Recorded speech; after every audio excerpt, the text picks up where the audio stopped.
I don't know what I just did. And that's what Rocky looks like at the end of it. Hi, welcome to Tim's Show and Tell. I'm Tim. And I'm Billy. And in today's sports news and football news,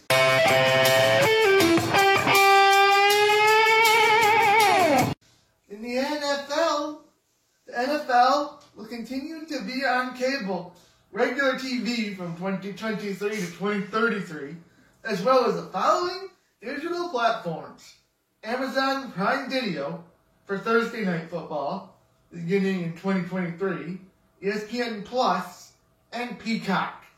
It won't be on broadcast TV anymore. Oh, well. Oh, God. The NFL Network, NBC, Fox, ESPN, CBS, and ABC will still be on. Alright. So yeah, you'll have so many options starting in 2023. Especially when I hate this when everything goes digital. It's like, oh, come on. And in Giants news, the New York Giants have signed running back Devontae Booker and quarterback Mike Glennon on March 19th. And they signed quarterback Dory Jackson on March 23rd. And Jackson comes to New York after playing in Tennessee for 4 years and having 8 solo tackles in the AFC wildcard loss versus Baltimore for Tennessee. So he's pretty good. And well, there was Syracuse football news, but it's just that Floyd Little's memorial service is up on Hendricks Chapel on this weekend. So, and Syracuse men's basketball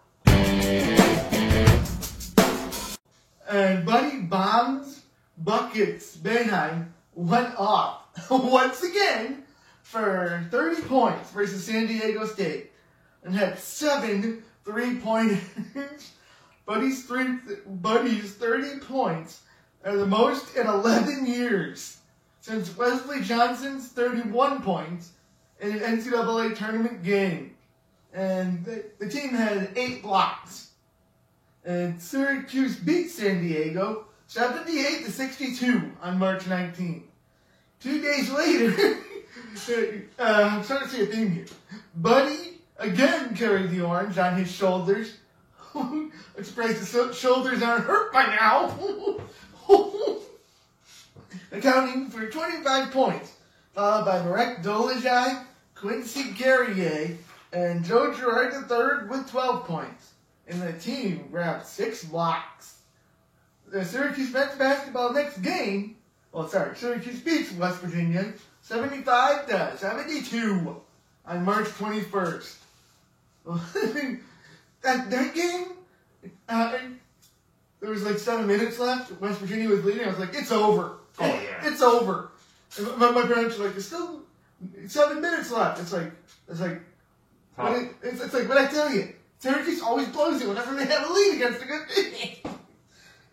And the Syracuse men's basketball next game is Saturday, March 27th at Houston in Indianapolis at the not so bright time of 9:55 p.m. And the SU's current record is 18-9. They're going all the way.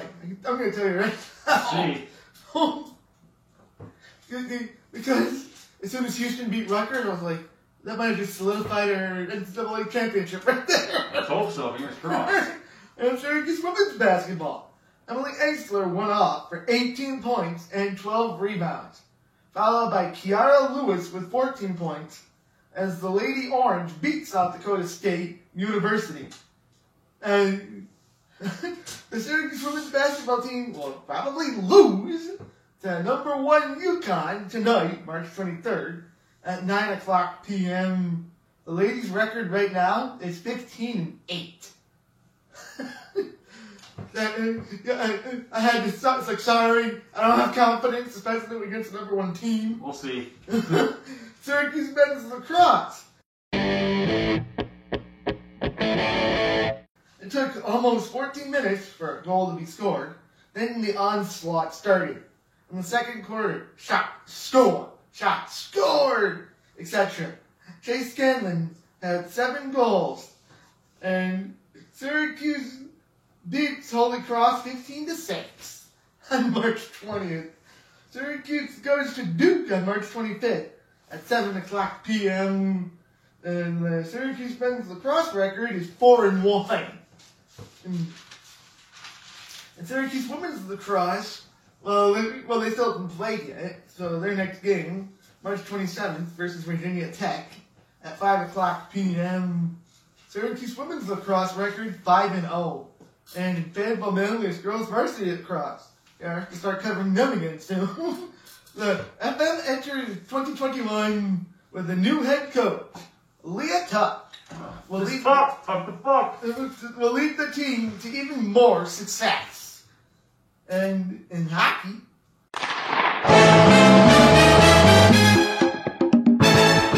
Vegas Golden Knights. Max Pacioretty had himself a night with 2 goals. William Karlsson put the Vegas Knights ahead 3-2 in the second period. And William Carrier had the goal for the 4-2 lead. And eventually the win. And Robin Leonard returns after 18 days off. Wow. Because he was injured. Lazy. Vegas loses its 5-game winning streak with Thomas Nosek scoring the only goal. And the score was 3-1. Los Angeles Kings on March 21st. In a rescheduled game from January, the St. Louis Blues didn't show up anyways, as Vegas outworked them with 2 goals from Mark Stone and goals from William Karlsson, Jonathan Marchessault, and a first NHL goal from former Chicago Wolf Henderson Silver Knight, Keegan Kolesar. Vegas is away in Colorado on March 25th at 9 o'clock p.m. Eastern. And the Golden Knights record stands at 22-7-1. Wow. Tampa Bay Lightning. Andrei Vasilevsky tied the franchise record with his 11th consecutive win. He tied Louis Domingue, who had 11 consecutive wins way back in 2018-2019. Wow. How many? 20? 18? 11. 11, okay. Brayden Point got his, at the time, 12th goal, followed by Anthony Cirelli, then Yanni Gord, and the captain, Steven Stamkos. And I put this in there anyway. I was like, whatever. Andrei Vasilevsky is the best. As Tampa wins 4-1 on March 20th. The following day, for the first time ever, both Crunch affiliates played Florida and Tampa battle, with goals from Carter Verhaeghe for Florida and Yanni Gord of Tampa, both former Crunch players. But Gord's team, Tampa, pulls off out a 5-3 win on March 21st. Tampa's next game is in Dallas on March 23rd at 8:30 p.m. Tampa's killing everyone with a 23-6-2 record. And the Buffalo Sabres, we have good news and bad news. The good news is the Sabres almost won. The bad news, we will tell you when it comes. Yeah. Buffalo will next play Pittsburgh on March 24th at 8 o'clock p.m. It's Pittsburgh, which I calls it Pittsburgh. And Henderson Silver Knights. Hey everyone, go meet Lucky, the Henderson Silver Knights mascot at Orleans Arena. No. Henderson is currently 13-2. Wow. With the next game, March 24th at 10 o'clock p.m. And in Crunch news, Crunch beat Wilkes-Barre Scranton on March 19th, 5-2. The Crunch are back in the Pennsylvania groove, March 24th. That was 7. Oh shit! I'm sorry. at Wilkes-Barre Scranton at 7:05 p.m. And Utica, get your shit together. I mean, that's 2 games and 2 Saturday games in a row that are possibly Yeah, postponed. Utica, get your together. Guys, this is getting ridiculous. It's like I get it if one player has it, but at the same time, it's way past the Everyone's fine. 3-day quarantine period, so chill. And in NASCAR, the word is that there will be no penalties for Noah Gragson after a driver went haywire at the Xfinity Series race at Atlanta on Saturday and almost murdered Daniel Hemrick's pit crew by running them over. But he spared their lives at the last second. Good. Let's hope he doesn't tap out on anyone at the Camping World Truck Series Pinty's Dirt Race at Bristol Motor Speedway on Saturday, March 27th at 8 o'clock p.m. airing on Fox Sports 1. Yeah, it's everyone's favorite time. It's the first time in 50 years NASCAR's going to be on dirt. Can't wait. And in New York Yankees news, bringing back the Yankees, folks.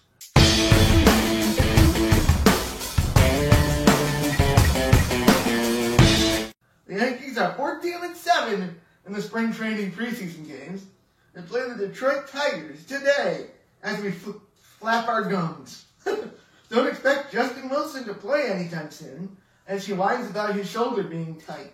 What a slob! Oh, slobby. And in New York Mets news, the Mets may have lost 5-4 on Monday against the Houston Astros, but got in a cool triple play. Well, I didn't know that. Oh, yeah. Thanks to Jose Peraza and Wilfredo Tovar. They play the Marlins as we sit here farting and sharding. Woof woof! I just did fart, too. And in sports uplifting news, Dresser Bunkus. What's his name? Dresser Dressar? Dressar Bunkits Bunkits. of Dressar, yes. Dressar Bunkits of Aktukip, Laos, Southeast Asia, emigrated to the United States in 2010 and settled into Roxford, Indiana, where he made a quick impression on his neighbors by mowing their lawns, offering rides to walkers, and even using his skills as a surgeon to help nurse a cat that was stomped by a horse.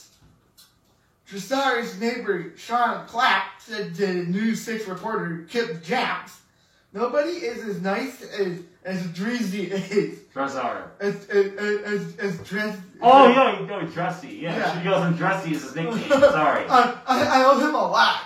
One time, I came home and my keys were lost. So I told Dreezy about it because he had a spare key, but he said he sold it. Oh man!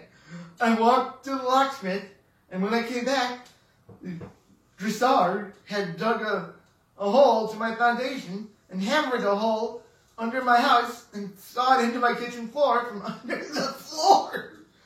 It was about $65,000 in damage. Whoa! My wife was devastated by the damage, and she spends most of her time in the bathroom crying and puking until her eyes go bloodshot. Jeez! She tells me that I remind her of Kurt Cobain, and that she hopes to meet the same fate. My kids don't look at me anymore. The bedrooms are at freezing temperatures because of the huge hole in our home, senor. Our dinners are sparse. We have major portions.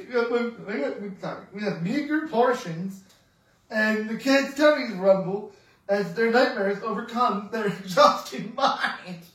This is my family, a shell of which only darkness remains after the love has escaped. My hair is fire, my shoes are home to many a glass piece, my high school diploma has an F on it because of my deep desire for what you call poop. What? So let it rain, senor. Not the rain from the sewers onto our faces. Another neighbor of Dressar, named Hank Crud, told News 6, Dressar is a man of truth and honesty. I asked him if he could help me push my son's cheap wheelchair into my van, and Dressar said, "No, I have to go inside and use my restroom to remove my browns." What? Then Dressar went inside and I assumed he pooped.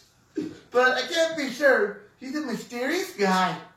And like a foreign dirty magician, he must not celebrate Christmas because he pointed his dirty finger at my Christmas wreath and said, "What's that gay shit?" And I explained, "No, Tresor, we are progressive here. We do not call our wreaths gay. In our home country of USA, we teach gay good." Yeah, remember from Michael Scott from The Yeah. Office? The only message I'm sending is gay good. Michael Scott even said it. Those who are hateful will not. But the man ran away before the interview was over because his house was on fire. Whoa! The star then approached the reporters holding a gun, and things got tense. Luckily, it was a fun gun, and he shot everyone. No, shut him all with fun. And it was great fun, senor. And the best Cinco de Mayo that the great country of Mexico has ever seen. Yeah! Woo! At this day in sports history. Dan Shadar of Detroit, Michigan, had his house fall down and crash his neighbor's dad's grill on this day in 1966. Oh, that grill's expensive. Yeah, jeez. Unreal. And now it's time for Tim's joke of the day. Did you hear about the crook who stole the calendar? No! He got 12 months. Oh! I like that. And you can email us at timshowandtell@yahoo.com. Like us on Facebook, Tim Show and Tell, and 10 Minute Productions.